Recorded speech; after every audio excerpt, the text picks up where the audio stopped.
चर्चा करेंगे और उसके बाद ही डिसाइड करेंगे कि आगे का क्या कदम होगा। बुधवार को जैसे पहले ही चर्चा थी कि बुधवार को बैठक होगी इंडिया गठबंधन की, उस गठबंधन की बैठक में तय होगा कि आगे की रणनीति क्या बनती है।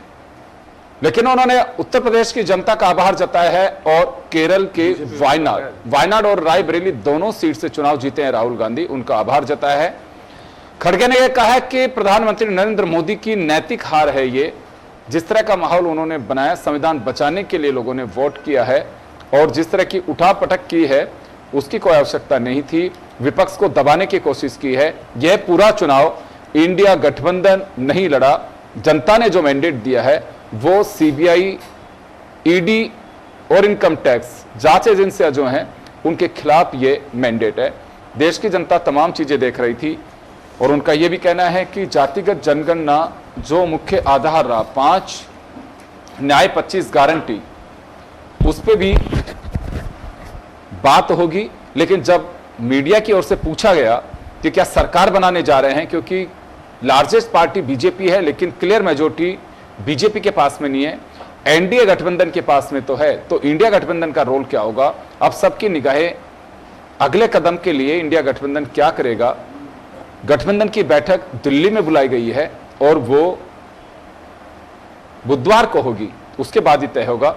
इधर बीजेपी लगातार अपने सहयोगियों से संपर्क में है और संपर्क बनाने के साथ साथ तमाम जो कवायद है या कहूं कि संभावनाएं हैं उन पर एक्सरसाइज शुरू कर दी है। ममता बनर्जी ने अपनी पार्टी के नेताओं की बैठक बुलाई है और चंद्रबाबू नायडू के साथ में बीजेपी ने चर्चा की है, क्योंकि वो भी उनके अलायंस में थे। अब देखना होगा कि क्या कुछ साथ में निकल करके आता है। और तस्वीरें आप सामने देख पा रही हैं, उत्तर प्रदेश के रिजल्ट चौंकाने वाले हैं। उन्होंने इस रिजल्ट को देखते हुए उत्तर प्रदेश की जनता का आभार जताया। उन्होंने प्रियंका गांधी के लिए भी कहा है कि उत्तर प्रदेश में उनकी बहन और कांग्रेस की राष्ट्रीय महासचिव प्रियंका गांधी ने भी दिन रात एक किया है। जो गठबंधन के लोग हैं उनके साथ में सभाएं की हैं। परिवारवाद की अगर हम बात कर लेते हैं तो सीटों में बहुत ज्यादा कोई उलटफेर नहीं हुआ है। परिवारवाद में जिन लोगों को परिवार की वजह से टिकट मिला है, काफी लोग चुनाव जीत भी गए हैं, जिन पे उंगलियां उठाई जा रही थी। कन्नौज से अखिलेश यादव और मैनपुरी से डिंपल चुनाव जीत गई हैं। राहुल गांधी दोनों सीट से चुनाव जीत गए हैं। अमेठी से स्मृति ईरानी हार गई हैं और किशोरी लाल, जो 40 साल से गांधी परिवार के करीबी माने जाते हैं और इस सीट पर पूरा इलेक्शन मैनेजमेंट उन्होंने देखा है। लोग कहते हैं कि गांधी परिवार का चेहरा हुआ करता था, इलेक्शन मैनेजमेंट किशोरी लाल ही देखते थे। तो ऐसे में जब किशोरी लाल को टिकट दिया गया, वो एक साधारण कार्यकर्ता हैं, वो भी चुनाव जीत गए हैं। स्मृति ईरानी का चुनाव हारना चौंकाने वाली बात है। मोदी सरकार के दिग्गजों में जो चुनाव हारे उनमें से एक स्मृति ईरानी भी है। कैलाश चौधरी राजस्थान से हैं। ये वो चेहरे हैं जो मंत्रिमंडल के सदस्य रहे हैं। चले, हमारे साथ भाजपा कांग्रेस से इस वक्त प्रतीक सिंह जी जुड़ गए हैं और हमारे साथ देवेंद्र यादव आम आदमी पार्टी से जुड़ गए। देवेंद्र, आपके पास में आना चाहूंगा मैं एक बार। आम आदमी पार्टी दिल्ली में कोई करिश्मा नहीं कर पाई, इसकी वजह क्या रही? केजरीवाल जी भी बाहर आए थे, लोग कह रहे थे कि सिंपैथी गेन करना चाहते हैं। हाँ, पंजाब में आप लोगों का गठबंधन वहां थोड़ी पोजीशन ठीक बता रहा है, लेकिन दिल्ली में कुछ नहीं कर पाए। देखिए योगेंद्र जी, दिल्ली का जहां तक चुनाव है, दिल्ली में हमारे 4 जो शीर्ष नेता थे वो जेल में थे। उन तमाम विपरीत परिस्थितियों में हमने चुनाव लड़ा गठबंधन के तहत तो हमारा वोट प्रतिशत बढ़ा है। बेशक हम लोग सीट नहीं जीत पाए, लेकिन पंजाब जहां हम लोग चुनाव लड़ रहे थे, पंजाब में भारतीय जनता पार्टी का सुपड़ा साफ हो गया है। हरियाणा में जहां हमने गठबंधन के तहत चुनाव लड़ा, वहां भारतीय जनता पार्टी इंडिया गठबंधन से पीछे चल रही है। तो तमाम जगह आज देखिए, आज का दिन इंडिया गठबंधन का दिन है। आज का दिन इंडिया गठबंधन के सभी साथियों को मैं बधाई देना चाहूंगा। जिस मजबूती से उन्होंने मिलजुल करके चुनाव लड़ा वो काबिले तारीफ था। आज के दिन हम जनता का आभार करना चाहेंगे, क्योंकि देश की जनता ने जिस तरीके से विपरीत परिस्थितियों में इस देश को बचाने के लिए, आरक्षण को बचाने के लिए, संविधान को बचाने के लिए जो वोटिंग की, वो देश की जनता को हम उसके लिए आभार जताते हैं। और योगेंद्र जी, इस चुनाव में एक चीज बहुत अलग थी। ये चुनाव कोई पार्टी नहीं लड़ रही थी, ये चुनाव किसी दल का चुनाव नहीं था, ये चुनाव 2 विचारधाराओं के बीच का चुनाव था। एक और जहां इंडिया गठबंधन था, जिसके पास में रोजगार, किसानों का सम्मान, महिलाओं का सम्मान, युवाओं का रोजगार जैसे जो गंभीर जो मुद्दे जो देश के हैं उनके सारे वो चुनावी मैदान में था। दूसरी ओर भारतीय जनता पार्टी मैदान में थी, जो चंद उद्योगपतियों का विकास करने के लिए मैदान में उतरी थी, जिनके पास ना कोई मुद्दे थे, ना कोई विचारधारा थी। एक और देश के प्रधानमंत्री 10 साल तक देश पे राज करने के बावजूद भी अपने काम के आधार पर वोट मांगने की बजाय देश की जनता को बिल्कुल मजाक कर उनके साथ करने के मूड में थी कि कोई आपका मंगलसूत्र ले जाएगा, कोई आपके घर से नल खोल ले जाएगा, कोई आपकी भैंस खोल ले जाएगा। तो देश की जनता ने प्रधानमंत्री जी को बता दिया है कि देश की जनता बेहद गंभीर है और देश की जनता नफरत को, बांटने वाली राजनीति को, संविधान विरोधी विचारधाराओं को कतई बर्दाश्त नहीं करेगी। देश की जनता ने भारतीय जनता पार्टी को बता दिया है कि देश संविधान से चलेगा, देश नियम और कानूनों से चलेगा। जो व्यक्ति देश के संविधान की अवमानना करेगा, जो व्यक्ति देश के संविधान का सम्मान नहीं करेगा, भारत की जो जनता है वो उस व्यक्ति को कतई बर्दाश्त नहीं करेगी और जनता उन्हें सबक सिखाएगी और देश की जनता ने सबक सिखा दिया है। इसके लिए हम देश की जनता के आभारी हैं और एक बड़ा बदलाव आने वाले समय में देश में देखने को मिलेगा। जी प्रतीक सिंह जी, आपके पास में आना चाहूंगा मैं। इंडिया गठबंधन की बैठक होगी, उसके बाद ही संभावनाएं बनेगी कि विपक्ष में बैठना पसंद करेंगे या कुछ नई संभावनाएं तलाशेगा इंडिया गठबंधन। लेकिन लगता क्या आपको कि पार्टी कार्यकर्ताओं की क्या डिमांड है? एक मजबूत विपक्ष की भूमिका तो अदा करेगी कांग्रेस भी और इंडिया गठबंधन भी, ये बात तो सही है, लेकिन क्या दूसरी संभावनाओं पे भी चर्चा करनी चाहिए पार्टी को?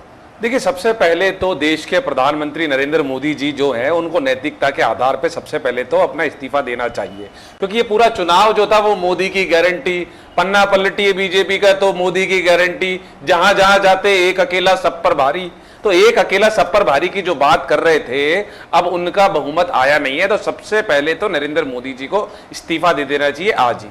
उसके बाद में संभावना तलाशी जाएंगी, इससे कोई ना तो राहुल गांधी जी ने इनकार किया, ना मैं इनकार करूंगा। अगर संभावनाएं बनेंगी तो हम ये जो देश विरोधी जो सरकार चल रही थी नरेंद्र मोदी जी के नेतृत्व में, हम उसको उखाड़ फेंकने के लिए प्रतिबद्ध हैं। अगर हमारी समान विचारधारा के कुछ दल एनडीए के साथ में हैं और वो हमारे जो देश बचाने के हित में अगर साथ में आते हैं तो हम उनके साथ में मिलकर के सरकार बनाएंगे। और जिस तरीके से हमने न्याय की बात करी, मजदूर की बात की, किसान की बात की, महिला की बात की, रोजगार की बात की, वो सारे चीजें देने के लिए हम प्रतिबद्ध हैं और वो चीजें वो हम हिंदुस्तान की जनता को देंगे। तो मेरा तो आपके चैनल के माध्यम से सबसे पहले तो प्रधानमंत्री मोदी जी से अपील है कि आप नैतिकता के आधार पर सबसे पहले इस्तीफा दीजिए।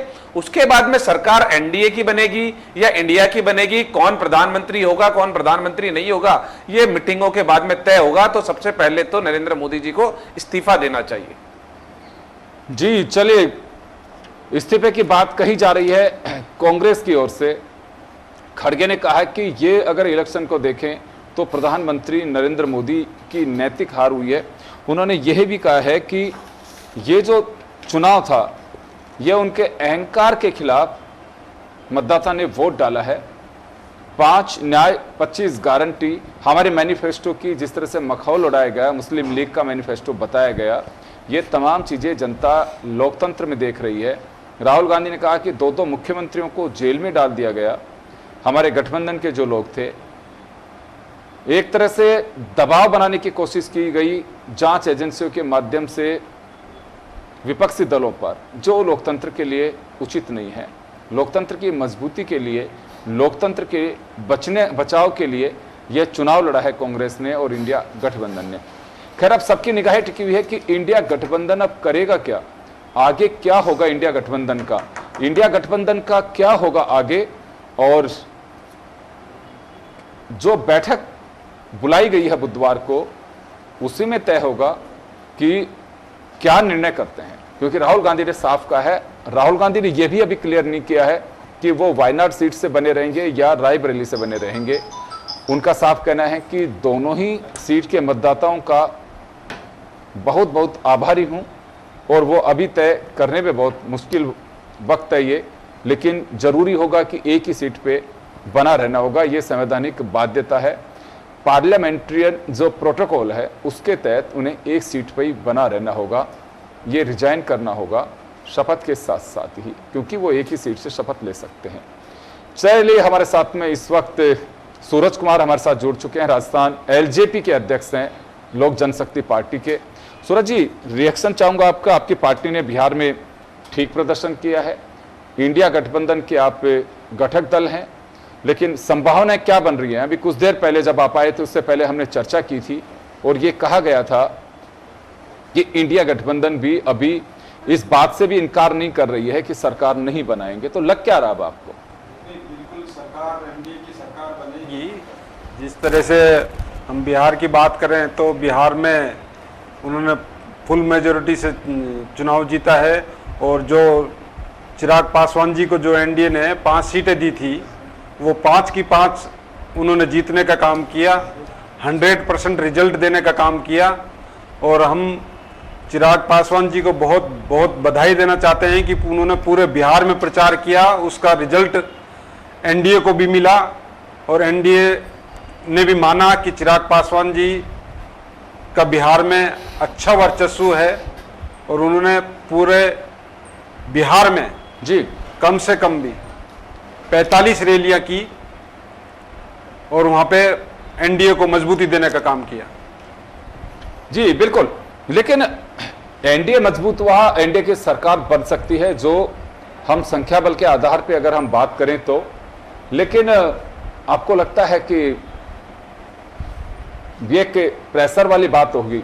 अब आप लोगों के हाथ में सत्ता की चाबी होगी, यानी कि जो संगठक दल हैं वो बीजेपी के पास में जब 303 सीट थी और अलायंस के लोग हैं, आप लोगों को ध्यान भी होगा कि चिराग पासवान साहब ही हाशिए पे भी धकेल दिए गए थे, लेकिन अब आपस में क्या भरोसा किया जाएगा?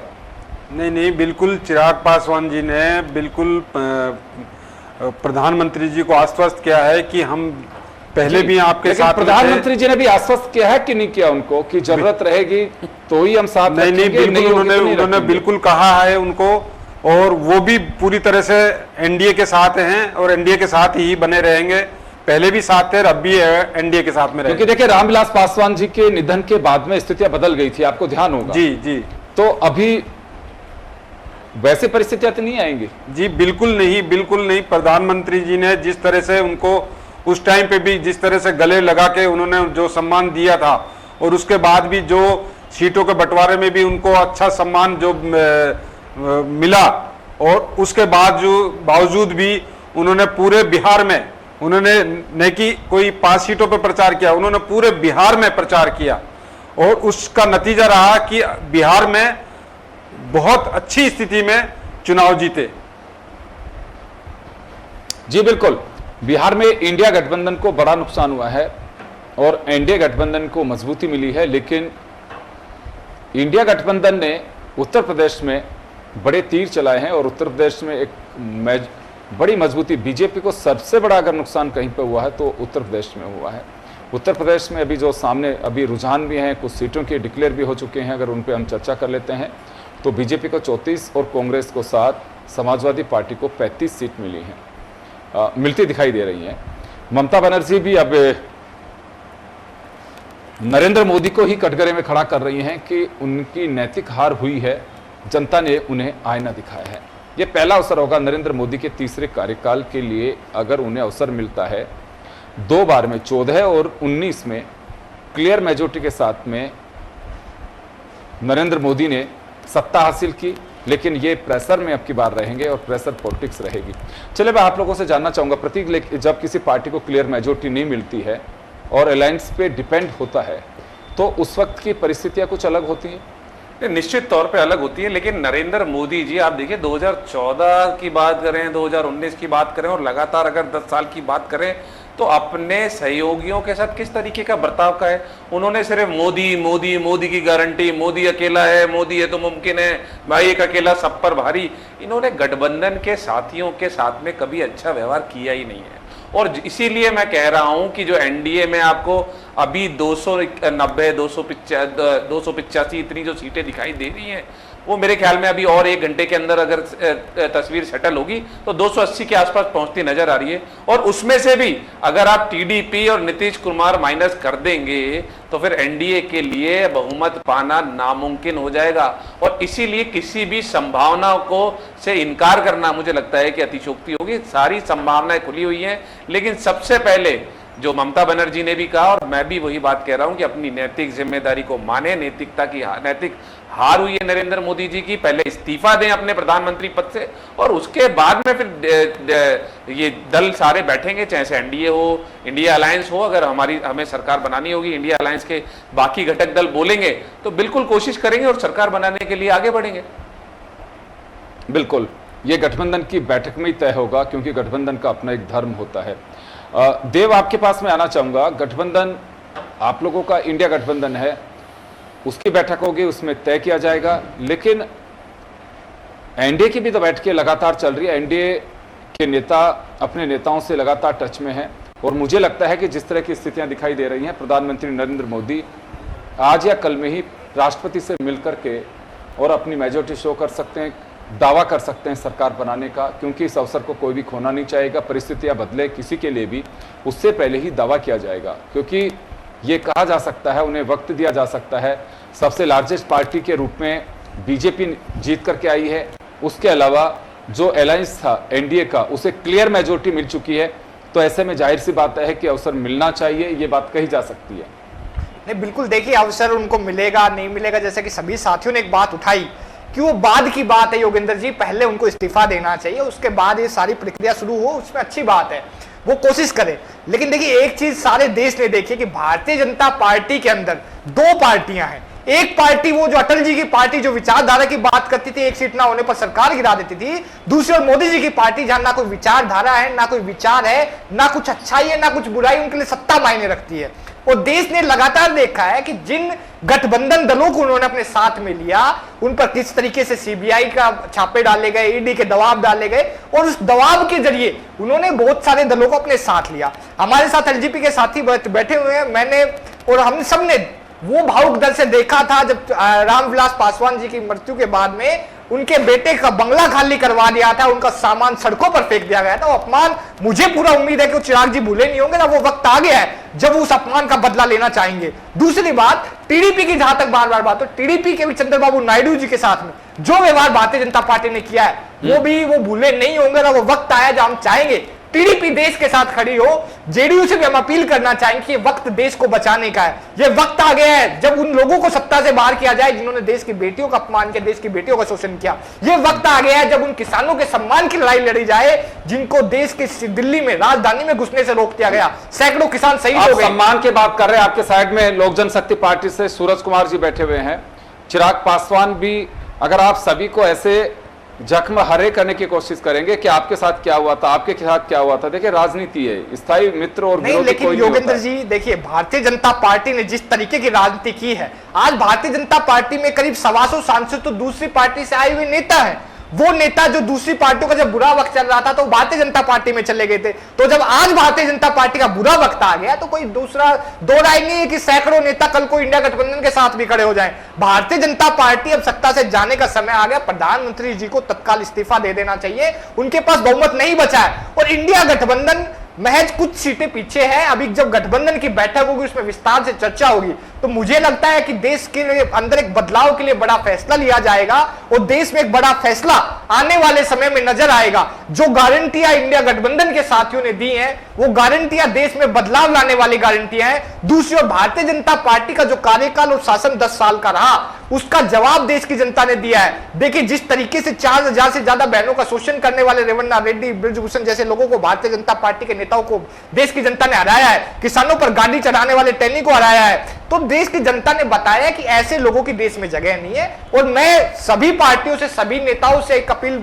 करना चाहूंगा, सभी पार्टियों के नेता भी इस अपील को बार बार दोहरा रहे हैं कि ये समय निजी हित का नहीं, देश हित की सोचने का है। इस समय देश को बचाने का, जिस तरीके से देश को 10 साल तक ठगा गया, लूटा गया, हिटलर शाही और तानाशाही की गई, देश के 2 चुने हुए मुख्यमंत्री को जेल में डाल दिया गया, ईडी सीबीआई का दुरुपयोग किया गया, अब उस सब का बदला लेने का समय है। देश को सम्मान और संविधान से चलाने का समय आ गया है, तो देश में एक बड़ा बदलाव योगेंद्र जी देखने में नजर आएगा। और तो अभी आप लोगों को सारी संभावनाएं दिखाई दे रही हैं कि जो अलायंस में बीजेपी के साथ एनडीए गठबंधन में वो लोग भी टूट करके आप लोगों के साथ आ। बिल्कुल, मैं तो इस बात को लेकर आश्वस्त हूं कि जो व्यवहार, जैसे मैंने बताया कि जो व्यवहार चिराग जी के साथ हुआ था या जो व्यवहार टीडीपी के साथ में हुआ या जो व्यवहार जिस तरीके से जदयू की पार्टी को खत्म करने का काम भारतीय जनता पार्टी ने किया। जब जदयू कमजोर हुई तो उस समय भारतीय जनता पार्टी ने जदयू के नेताओं को तोड़ने की कोशिश की। यह गठबंधन धर्म नहीं होता है। गठबंधन धर्म साथ लेकर के चलने का होता है। जिस तरीके की भाषा इंडिया गठबंधन के नेता बोल रहे हैं कि हम साथ बैठ करके बात करेंगे, साथ बैठ करके फैसला करेंगे,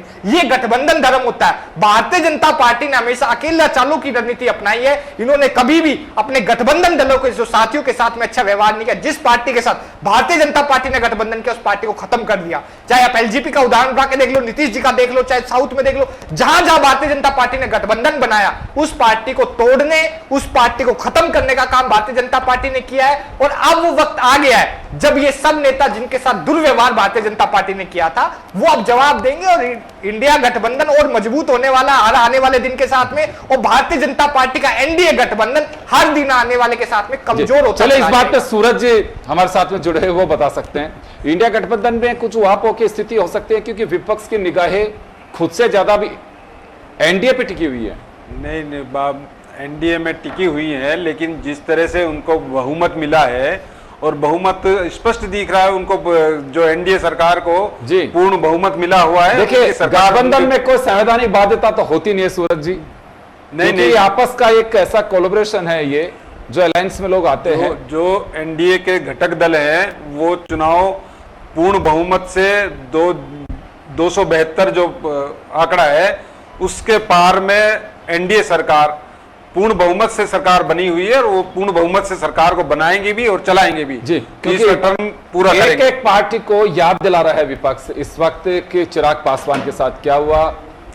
वो एक पारिवारिक लड़ाई थी, जिस तरह से वो परिवार की टूट थी, वो परिवार की टूट ने ही उसको चिराग पासवान को पीछे करने का काम किया था।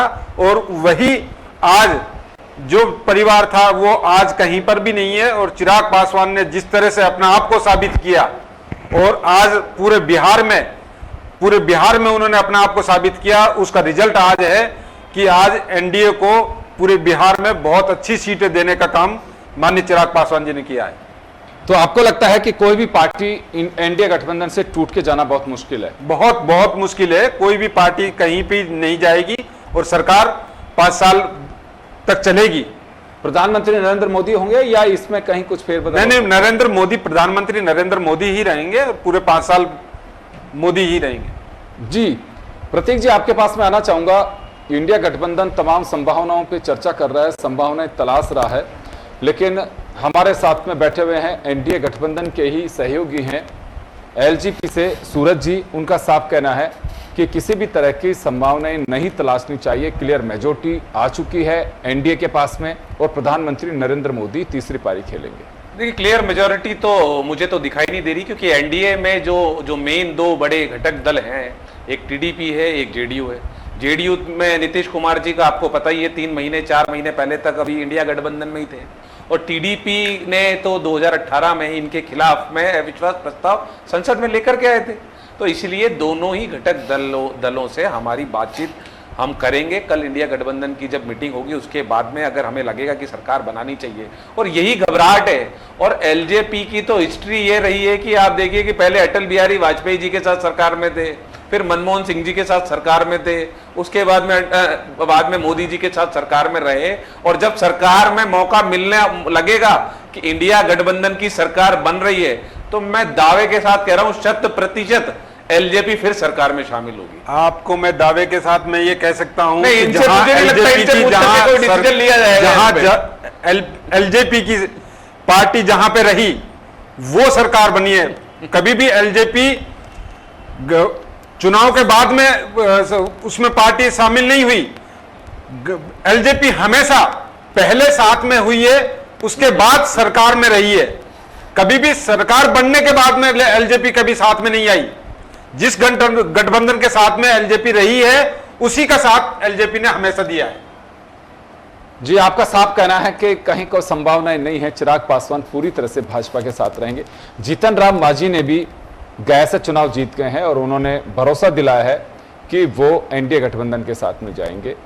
खैर देखिए आने वाले कुछ दिन ऐसे हैं कि देश की सियासत के लिए काफी निर्णायक दिन होंगे और क्या कुछ होता है, लेकिन अब मुझे लगता है कि मुहूर्त या लंबा जो इंतजार है शायद बीजेपी नहीं करेगी, क्योंकि जल्दी से जल्दी सरकार गठन की कवायद को और तेज किया जाएगा।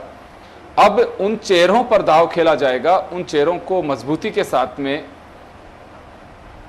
मंत्री बनाया जाएगा जिनकी अब सरकार बनाने में जरूरत पड़ेगी। क्योंकि मोदी से खड़गे के बाद में अब इस्तीफा ममता बनर्जी ने भी मांगा है कि मोदी अपने दम पर बहुमत नहीं ला सके, लिहाजा उन्हें इस्तीफा देना चाहिए। और ममता ने यह भी कहा है कि नाराजगी जाहिर की है एक तरह से, तो अगर कोई वक्त पड़ेगा तो ममता बनर्जी मुझे लगता है कि इंडिया गठबंधन के साथ में जा सकती हैं अगर कुछ ऐसी स्थितियां बनती हैं, क्योंकि उनके पास में एक सीट नहीं है और बड़ी संख्या में उनके जो साथी हैं वो जीत करके आए हैं। बड़ी मजबूती के साथ में टीएमसी ने चुनाव लड़ा है वहाँ पे और चुनाव जीत करके ममता बनर्जी ने अपने लोगों को भेजा है।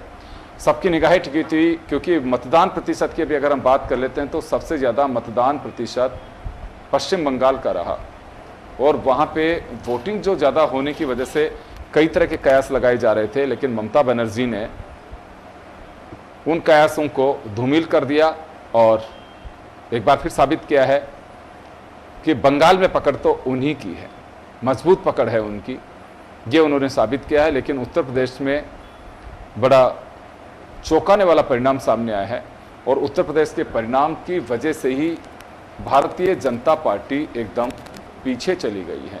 जी प्रतीक जी, मैं आपके पास में वापस आऊँगा, आपको कंटिन्यू करना चाहूँगा। जो अभी आप कह रहे थे कि अलायंस की बैठक होगी, बैलेट बैठक के बाद ही चर्चा होगी। मैं खैर चलिए ये तो अब आने वाले दिन तय करेंगे और मैं तो हर बार ही कहता हूँ कि राजनीति में कोई किसी का स्थायी विरोधी और दोस्त नहीं होता है, तो हमें इंतजार करना चाहिए। आप लोगों की संभावनाएं इस बात पे टिकी हुई हैं कि एनडीए गठबंधन के कुछ लोग नाराज होकर के या टूट करके आप लोगों के साथ आ सकते हैं। पर मेरा एक छोटा सा सवाल होगा कि क्यों आप लोगों के साथ में आएंगे? अगर उन्हें मंत्री बनना होगा तो मंत्री तो एनडीए के अंदर बीजेपी भी उन्हें बनाएगी या कांग्रेस से आपके अलायंस के लोग हैं उन्हें और बेहतर पोजीशन दे सकते हैं। मंत्री से ज्यादा क्या दिया जाएगा? देखिए, नीतीश कुमार जी को तो पहले नीतीश कुमार जी की पार्टी से पहले मंत्री भी बने हुए थे। नीतीश कुमार जी खुद चीफ मिनिस्टर थे, फिर क्यों छोड़ के चले गए थे एनडीए? तो नीतीश कुमार जी अगर देश बचाने की संभावना को तलाशेंगे तो वो अपने आप को इंडिया गठबंधन के साथ में खड़ा पाएंगे, वो एनडीए से अपने आप को अलग कर लेंगे। और दूसरी तरफ जो मैं बार बार मैं कह रहा हूं या ममता बनर्जी जी ने कहा है, खड़गे साहब ने कहा है कि नैतिक हार हुई है, क्योंकि उसी उत्तर प्रदेश में आप देखिए 2 चुनाव हुए। राहुल गांधी जी ने भी उसी उत्तर प्रदेश से चुनाव लड़ा और नरेंद्र मोदी जी ने भी उसी उत्तर प्रदेश से चुनाव लड़ा।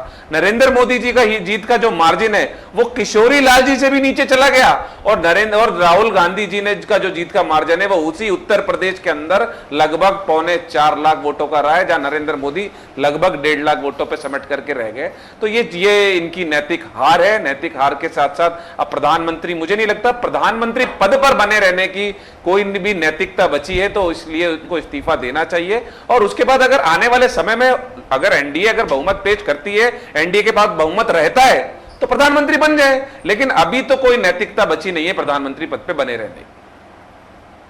चले, अभी विपक्ष की मांग अब उठने लगी है कि प्रधानमंत्री नरेंद्र मोदी को इस्तीफा देना चाहिए। सूरज जी, आपके पास में आना चाहूंगा, क्योंकि बीजेपी से हमने के जानू साहब को पार्टी कार्यालय से नाम आया था, लेकिन अभी तक वो नहीं जुड़े हैं और वो जुड़ेंगे तब आगे। के जानू साहब आगे, लेकिन उससे पहले मैं आपके पास में आना चाहूंगा।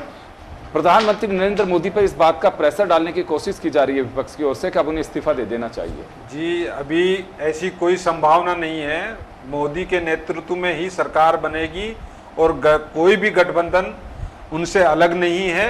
सारे गठबंधन उनके साथ में हैं और ये पूरे 5 साल मोदी जी सरकार चलाएंगे, बढ़िया तरीके से चलाएंगे। जिस तरह से उन्होंने 10 साल में सरकार चलाई थी, आगे के 5 साल में भी वो इसी तरह से सरकार को चलाएंगे।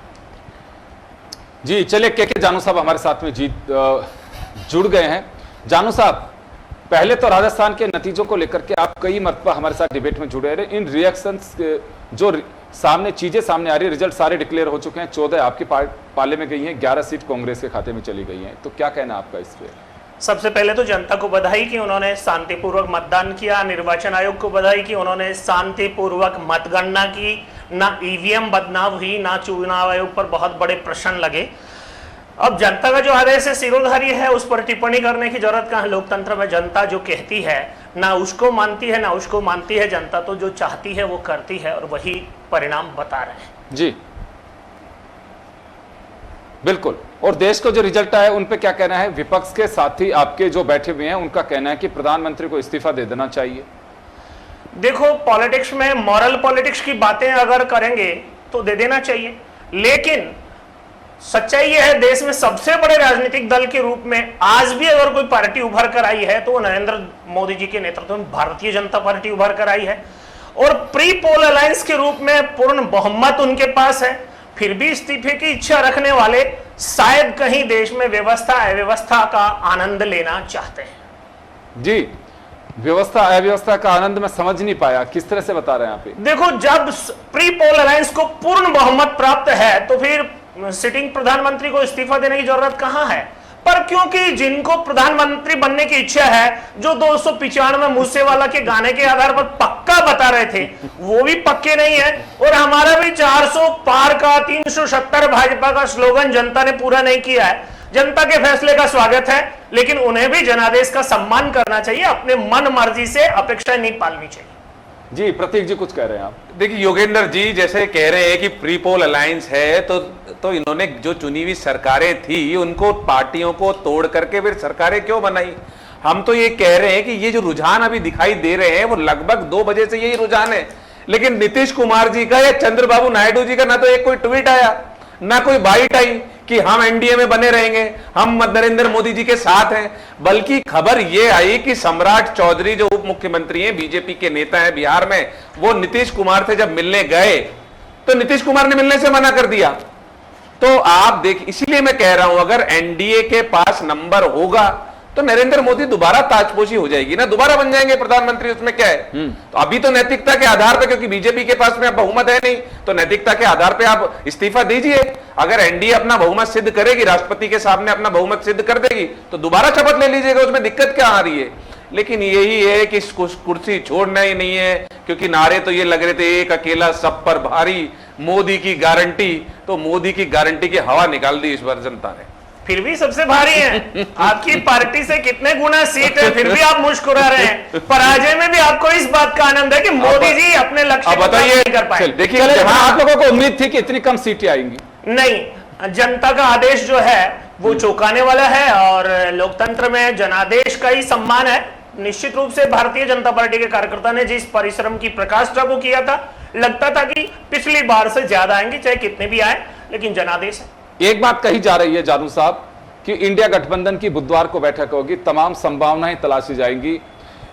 चंद्रबाबू नायडू के प्रति भी सिंपैथी है और जेडीयू नीतीश कुमार के प्रति भी। अभी हमारे साथ में देवेंद्र यादव आम आदमी पार्टी से और प्रतीक सिंह कांग्रेस से बैठे हुए हैं।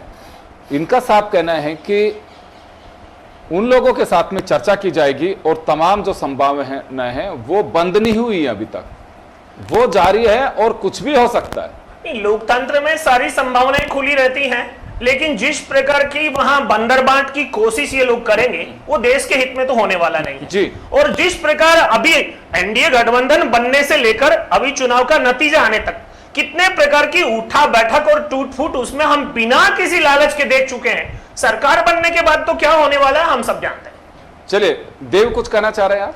देखिए, मैं यही कह रहा हूं कि बंदर बात करने का काम तो भारतीय जनता पार्टी ने किया और वो तो आज भी वो जारी कर रही है। जिस एग्जिट पोल के जरिए माहौल बनाया इन्होंने और शेयर न्यूज को बिल्कुल भारतीय जनता पार्टी के प्रायोजित एग्जिट पोल के जरिए माहौल बनाया गया, आज सच्चाई सामने आई तो देश के जो आम जो निवेशक थे उनके लाखों करोड़ रुपए डूब गए। भारतीय जनता पार्टी ने सिर्फ चंद उद्योगपतियों का भला करने का काम किया, बंटर बात करने का काम तो इन्होंने किया कि देश की अर्थव्यवस्था का बंटर बात करने का काम किया। 11 लाख करोड़ रुपए चंद उद्योगपतियों को बांट दिए। इन्होंने बंटर बात करने का काम किया देश के महिला सम्मान का, कि देश की बेटियों का अपमान करने वाले, उनका शोषण करने वालों के साथ प्रधानमंत्री मंच शेयर कर रहे थे। ब्रिजभूषण के बेटे को, जो ब्रिजभूषण दोषी साबित हो चुके, उनके बेटे को टिकट इन्होंने नवाजा। जिसने तेनी ने किसानों पर गाड़ियां चढ़ा दी, उसको इन्होंने जो है टिकट देकर के नवाजा। जनता ने उन तीनों को हरा करके आज बता दिया है कि जनता देश की बेटियों के साथ है, जनता देश के अन्नदाता के साथ है, जनता भारतीय जनता पार्टी के खिलाफ है। और जो बार बार गठबंधन दलों की बात हो रही है, तो गठबंधन दलों के साथ सबसे बड़ा दल भाजपा है भारतीय जनता पार्टी को। अब देखिए, आप ये बोलोगे, आप बोल सकते हो बिल्कुल, लेकिन आपका 400 पार का नारा आपका था, आपके नेताओं ने 370 का नारा दिया था। अब आप कह रहे हो कि जी हम इसी में खुश है कि हम सबसे बड़ा दल बन गए। आप पूर्ण बहुमत से दूर हो। आप अभी फिलहाल गठबंधन की बात करो, लेकिन आपके गठबंधन के साथियों के साथ में भारतीय जनता पार्टी ने जो व्यवहार किया था, ना वो गठबंधन के साथी बोले होंगे, ना देश की जनता बोली होगी। और अब वो समय आ गया है जब देश की महिलाओं की, देश के किसानों की, देश के युवाओं की आवाज वो साथी बन सकते हैं। तो हम तो बार बार यही अपील कर रहे हैं कि इस समय ये दो विचारधाराओं के बीच की लड़ाई है। इस समय सभी दल, सभी पार्टियां देश हित की सोचेंगी तो देश में एक बड़ा बदलाव नजर आएगा, क्योंकि देश का हित भारतीय जनता पार्टी के साथ जुड़ा हुआ नहीं है। देश का हित भारतीय जनता पार्टी की हार में है, क्योंकि भारतीय जनता पार्टी ने देश के युवाओं का रोजगार छीना है, देश की महिलाओं का अपमान किया, देश के किसानों का हक छीना है। तो भारतीय जनता पार्टी का सत्ता से बाहर होना देश के लिए जरूरी है, जनता के लिए जरूरी है। और आने वाले दिनों में मुझे तो पूरी उम्मीद है कि एक बड़ा बदलाव और बड़ा परिवर्तन हमारे देश में देखने को मिलेगा। जी प्रतीक, आप कुछ कहना चाह रहे थे अभी?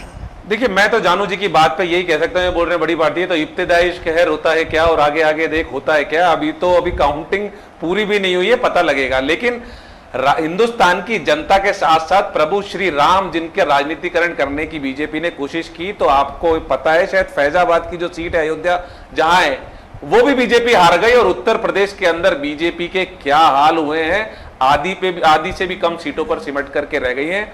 मुझे लगता है देश की जनता ने अब मोदी की गारंटी को नकार दिया है। मोदी जी को सिर्फ और सिर्फ इस्तीफा देना चाहिए। आप देखिए, आपने देखा होगा पिछले कई सालों से जब जब चुनाव जीतते थे, इस समय तक नरेंद्र मोदी जी आ जाते थे अपने भाजपा मुख्यालय पे, बहुत प्रचंड तरीके से जीत लिया है, फूल माला बरताई जा रही है। कहां है आज नरेंद्र मोदी जी? देखने को नहीं मिल रहे। 13 मिनट बाद तो दिख ही नहीं रहे, बताइए।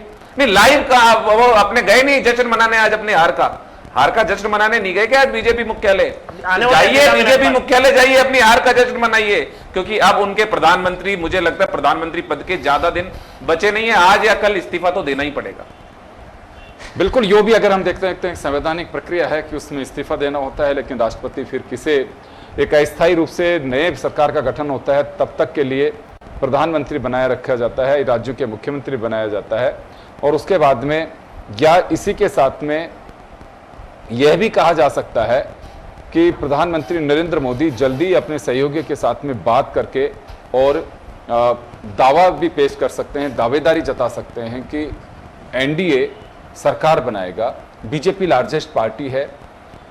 एक बात मैं जानना चाहूंगा प्रतीक जी आपसे, अभी अशोक गहलोत ने एक्स पे ट्वीट किया है और उनका यह कहना है कि बहुत सारी जगह पे काउंटिंग को स्लो किया गया है, ईवीएम का जमाना है, ईवीएम है, तो उसके बावजूद ही इतनी स्लो क्यों चल रही है काउंटिंग?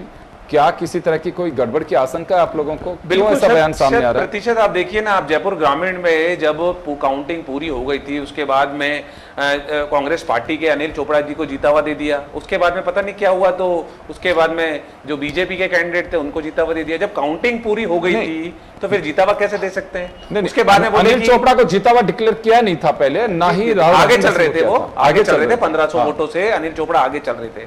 फिर उसके बाद में जब अनिल चोपड़ा जी ने बोला कि रिकाउंटिंग करा लीजिए, तो रिकाउंटिंग कराने को भी राजी नहीं हुए। मुझे लग रहा है प्रशासन के दम पे कुछ ना कुछ तो करने की बात चल रही है। बहुत जगह आप देखिए, आप इलेक्शन कमीशन की वेबसाइट खोल लीजिए, आधी भी काउंटिंग नहीं है। बहुत सीटों पे कम से कम 100-150 सीटें ऐसी हैं जहां आधी भी काउंटिंग पूरी नहीं हुई है। अभी तक शाम के 7 बजने वाले हैं। तो ये क्यों हो रहा है? जब अगर ऐसे ही काउंटिंग करनी थी तो बैलेट पेपर से ही करा लेते ना फिर वोटिंग। बैलेट पेपर में क्या दिक्कत थी? ईवीएम में हमेशा चुनाव आयोग ये बोलता रहा कि ईवीएम से इसलिए कराते हैं, जल्दी हो जाता है, जल्दी रिजल्ट आ जाता है। तो जल्दी तो आया नहीं अभी तक।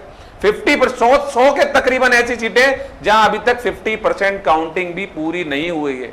तो ये चुनाव आयोग, मुझे ऐसा लगता है कि जिस तरीके से हमने पिछले दिनों देखा, तटस्थ तो मुझे नजर नहीं आया। बाकी तो आप कुछ भी कह लीजिए, अगर तटस्थ होता तो राहुल गांधी जी के अगर चॉपर की जांच हो रही थी तो नरेंद्र मोदी और अमित शाह के चॉपर की भी जांच होनी चाहिए थी। लेकिन तटस्थ मुझे चुनाव आयोग इस चुनाव में नजर नहीं आया।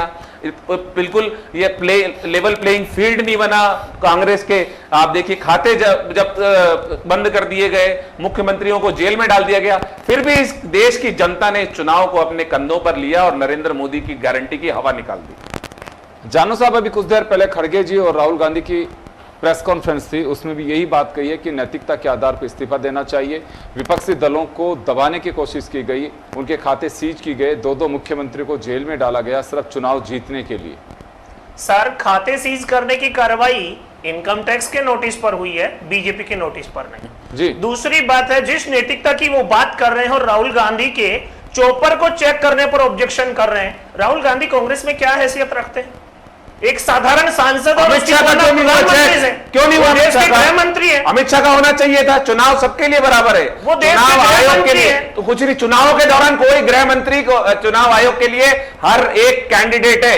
अमित शाह भी एक कैंडिडेट थे और राहुल गांधी भी एक कैंडिडेट थे, और वो वहां पे उन चुनाव आयोग के लिए गृह मंत्री नहीं थे। अतीत में आप लोगों ने ऐसी नजीर डाली हो चालू रहती, आगे चुनाव आयोग को जवाब देना पड़ेगा। आप देखिए, जवाब मिलते जब हमारी सरकार बनेगी चुनाव आयोग को जवाब देना पड़ेगा। अब सारी एजेंसियों को जवाब देना पड़ेगा कि किस तरीके से दुर्भावना से उन्होंने कार्रवाई की। सब जवाब देने के लिए तैयार हो जवाब तो वो अब भी दे रही हैं। अब जवाब से सारी एजेंसी तैयार हो जाएगी जवाब देने के लिए। अब सारी एजेंसियां तैयार हैं, तैयार थी, लेकिन आप कौन से जवाब से संतुष्ट होते हैं? आपके अनुरूप नतीजा आएगा तो आप मानेंगे, वरना या तो ईएम या चुनाव आयोग दोषी होगा। आपकी धारणा पूर्वाग्रह सबको स्पष्ट है। अरे जीवीएल नरसिम्हा ने किताब निकाली थी ईवीएम के खिलाफ, आप भूल गए क्या? 2009 के अंदर आपके नितिन गडकरी ने उस किताब का इनॉग्रेशन किया था। वो आपके नेताओं ने सबसे पहले ईवीएम के ऊपर आरोप लगाए थे। आपके पास किताब नहीं हो, वो किताब भेज दूंगा मैं आपको, जो जीवीएल नरसिम्हा ने निकाली थी। तो आप किस तरीके की बातें कर रहे हैं? जीवीएल नरसिम्हा जो है, उन्होंने अपनी ओपिनियन और अपना आलेख लिखा। अरे अध्यक्ष भारतीय जनता पार्टी की पॉलिसी तय नहीं होती। नितिन गडकरी अध्यक्ष थे, उन्होंने उस किताब का इनॉग्रेशन किया था ईवीएम के खिलाफ। कार्यकर्ता करने में कहां आपत्ति है? निजी विचार योगेंद्र जी, ये हार देखिए स्वीकार इनडायरेक्टली वे में अब ये हार स्वीकार करते हुए नजर आ रहे हैं। सिंह जी ने इनकी किताब बातों लिखी से थी, देख लीजिए आप लोग स्वीकार करते हैं क्या? हमने इनॉग्रेशन थोड़ी किया था उसका जी। पार्टी अध्यक्ष ने किया था। लाइबिलिटी लेना है। बिल्कुल, जानू साहब सही कह रहे हैं कि देखिए, तो इच्छा अनुसार है, जैसा स्वाद लगे वैसे आप बोल सकते हैं। अगर आपके जमती है तो स्वीकार करिए, नहीं जमती तो मत करिए। ये तो सहज भाव है कि अवसर कैसा है आपके, अगर फिट हो रखा। लेकिन आपको जानू साहब की बातों में ना आप स्वीकार्यता नजर आ रही है हार की। चले, ममता बनर्जी का भी बयान आया, उन्होंने प्रेस कॉन्फ्रेंस किया और उसमें वही नरेंद्र मोदी पे और बीजेपी पे निशान साधा है कि अत्याचार के खिलाफ वोट पड़ा है और अत्याचार के खिलाफ ही जीत हुई है। लेकिन अभी तक ममता ने पत्ते नहीं खोले कि वो साथ किसके जाएगी। तो इससे क्या लगता है आपको? क्योंकि जिस तरह से ममता एग्रेसिव होकर बात कर रही हैं, तो जाहिर सी बात है कि एनडीए गठबंधन के खिलाफ जा रही हैं, वो न्यूट्रल रहेंगी या इंडिया गठबंधन का हिस्सा बनेंगी, ये कह पाना अभी मुश्किल है। तो चौतरफा गिरती जा रही है बीजेपी, जानू साहब, अभी विपक्षी नेताओं की ओर से। राजनीति के मैदान में अगर चारों तरफ से घेराबंदी नहीं होगी तो राजनीति का मजा भी नहीं आएगा। हाँ। और नरेंद्र मोदी जी ने 10 साल तक अगर पूर्ण बहुमत की सरकार चलाई है तो अब अटल जी वाला अध्याय भी पढ़ लेंगे और वो भी गठबंधन की सरकार चलाने का अनुभव हासिल करेंगे। और उसमें कोई दो राय नहीं है। प्री पोल अलायंस को अभी जो है वो एडवांटेज दिख रहा है, एज दिख रहा है, तो सरकार चलेगी आसानी से, कोई दिक्कत नहीं है। अभी अब भरोसा है आपको कि एनडीए की सरकार बनेगी? निश्चित रूप से जिस प्रकार का चुनाव आयोग का अभी तक का चित्र सामने आ रहा है, अंतिम चित्र प्रकाशन के बाद की स्थितियां बदल सकती हैं, लेकिन अभी तो एनडीए की सरकार बनती नजर आ रही है। जी, आप दोनों बैठे हुए हैं और दोनों ये दो हमारे पास में इस वक्त हमारे अतिथि हैं, वो एनडीए गठबंधन से जुड़े हैं, एलजेपी और बीजेपी। बीजेपी के नेतृत्व में चुनाव लड़ाया गया, उधर कांग्रेस के नेतृत्व में इंडिया गठबंधन ने चुनाव लड़ा। लार्जेस्ट पार्टी के रूप में इंडिया गठबंधन में कांग्रेस आ रही है और बीजेपी एनडीए गठबंधन में लार्जेस्ट पार्टी के रूप में है। बीजेपी के सामने संकट अब यह आ रहा है कि वो सिंगल लार्जेस्ट पार्टी के रूप में जो मैजिक नंबर 2 चुनाव में छू गई थी, उसको पार कर गई थी। इस बार उसके लिए बड़ी मुश्किल, हम जब चर्चा कर रहे हैं लगभग 7 बजे के आसपास तक, उस तक वो मैजिक नंबर नहीं छू पाई है। और ये माना जा रहा है कि जो रुझान सामने देख रहे हैं मैक्सिमम वो रिजल्ट में कन्वर्ट हो चुके हैं। उत्तर प्रदेश में बीजेपी को बड़ा झटका लगा है, राजस्थान में झटका लगा है, महाराष्ट्र में दिक्कत आई है, बंगाल में दिक्कत आई है, उड़ीसा में लेकिन कमल बहुत बेहतरीन तरीके से खिला है, ये उनको फायदा हुआ है। एनडीए गठबंधन की बात कर लेते हैं तो आंध्र प्रदेश में बड़ी सफलता हासिल हुई है। कुछ ऐसे राज्य हैं जिनमें सफलता हासिल, उत्तराखंड में हैट्रिक लगाई गई है। एक बार फिर 5-0 के साथ में बीजेपी ने अपनी जीत दर्ज कराई है। लेकिन घूम करके बात वहीं आती है कि आखिर क्या उत्तर प्रदेश में हुआ जिसमें इस तरह की स्थिति बनी, क्योंकि उत्तर प्रदेश में जो एक बड़ा मुद्दा बीजेपी का राम मंदिर का रहा, उसका उद्गम स्थल ही उत्तर प्रदेश है और वहीं से बीजेपी के लिए बड़ा नुकसान हुआ है। खासकर फैजाबाद के अयोध्या की बात कर लें या पूरे उत्तर प्रदेश की बात कर लें। प्रधानमंत्री नरेंद्र मोदी को लेकर के मैं काफ़ी आर्टिकल पढ़ रहा था कि वहाँ जीतने में कोई संशय नहीं है प्रधानमंत्री के, लेकिन अब तो बस सिर्फ यह है कि इस वोट जो पिछली बार मिला था उसका रिकॉर्ड कितना तोड़ पाएंगे मोदी। लेकिन इस बार मोदी जी के लिए बड़ी दिक्कत वाली बात रही, वो 1.5 लाख वोट से जीते हैं। तो ये थोड़ा सा अब की बार बीजेपी के लिए बड़ा चैलेंजिंग रहा। हाँ, वो बात अलग है कि कहने को ये कहा जा सकता है दावे के हिसाब से कि एनडीए गठबंधन को बहुमत मिल गया है। क्यों इंडिया गठबंधन के लोग मुंगेरी लाल के हसीन सपने देख रहे हैं या किसी भी तरह की संभावनाएं तलाश रहे हैं? देखिए, संभावनाएं हर जगह होती हैं। कुछ देर पहले मैं मीडिया रिपोर्ट्स में देख रहा था, हालांकि मैं इस दावे को सच्चाई साबित करने के लिए नहीं कहूंगा, कि नीतीश कुमार से मिलने के लिए सम्राट चौधरी गए, ये बताया जा रहा है, तो उन्होंने मुलाकात नहीं की। सम्राट चौधरी डिप्टी सीएम हैं बिहार के। खैर, बहुत सारी चीजें, लेकिन तस्वीर साफ है कि अभी क्लियर मेजॉरिटी किसी भी राजनीतिक दल को नहीं मिली है। आप सभी का बहुत बहुत शुक्रिया और आपका फैसला हमारी विशेष पेशकश में इतना ही। दीजिए इजाजत, नमस्कार।